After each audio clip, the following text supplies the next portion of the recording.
ఈ మధ్య కాలంలో చాలామంది ప్రతి చిన్న విషయానికి షార్ట్ టెంపర్కి గురై దారుణాలకు పాల్పడుతున్నారు. తాము చేసిన తప్పేంటో తెలిసి తర్వాత కుమిలిపోతున్నారు. చాలా వరకు అనారోగ్య సమస్యలు, వివాహేతర సంబంధాలు, ఆర్థిక ఇబ్బందుల వల్ల కుటుంబాల్లో కలహాలు రావడంతో కుటుంబాల్లో గొడవలు జరుగుతున్నాయి.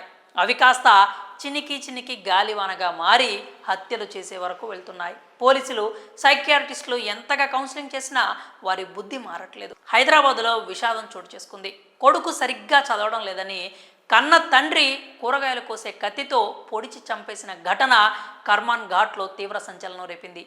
పోలీసులు తెలిపిన కథనం ప్రకారం హైదరాబాద్లోని కర్మాన్ ఘాట్కి చెందిన జైపాల్ అనే యువకుడు డిగ్రీ మధ్యలో ఆపేసి జులాయిగా తిరుగుతున్నాడు. ఉదయం లేచిన మొదలు పడుకునే వరకు ఎప్పుడు చేతిలో సెల్ ఫోన్తో గడిపేవాడు. తల్లిదండ్రులకు చేదోడు వాదోడుగా ఉండకుండా నిత్యం స్నేహితులతో తిరుగుతూ మద్యం సేవించి ఇంటికి వచ్చేవాడు. కొడుకు ఏ క్షణంలో ఏ ఉపద్రవం తీసుకొస్తాడో అని తల్లిదండ్రులు బాధపడుతూ వచ్చారు. బంధువులు, చుట్టుపక్కల వాళ్లతో కొడుక్కి ఎన్నో రకాలుగా చెప్పించారు. కానీ జైపాల్ తీరులో మార్పు రాలేదు. సరికదా, అందరి ముందు తన పరువు తీస్తున్నారంటూ కుటుంబ సభ్యులతోనే గొడవకు దిగుతున్నాడు. ఇటీవల పండగ సందర్భంగా తండ్రి కొడుకుల మధ్య మనస్పర్ధలు వచ్చాయి. కొడుకు చేస్తున్న నిర్వాకంతో విసిగెత్తిపోయిన తండ్రి ఇలా అయితే అస్సలు కుదరదు అని గట్టిగా వార్నింగ్ ఇచ్చాడు.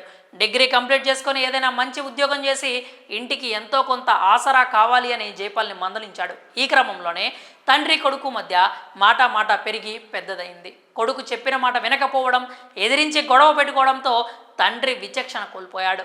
అక్కడే కూరగాయలు కోసే కత్తి తీసుకొని కొడుకుని పొడిచాడు. దీంతో గట్టిగా కేకలు వేస్తూ జైపాల్ కింద పడిపోయాడు. చుట్టుపక్కల వాళ్ళు ఇంట్లోకి రాగానే రక్తం కారుతున్న జైపాల్ని చూసి హడలిపోయారు. అప్పటికే తీవ్ర రక్తస్రావంతో జైపాల్ అపస్మారక స్థితిలోకి వెళ్ళిపోయాడు. వెంటనే ఓవైసీ ఆసుపత్రికి తరలించగా చికిత్స పొందుతూ మృతి చెందాడు.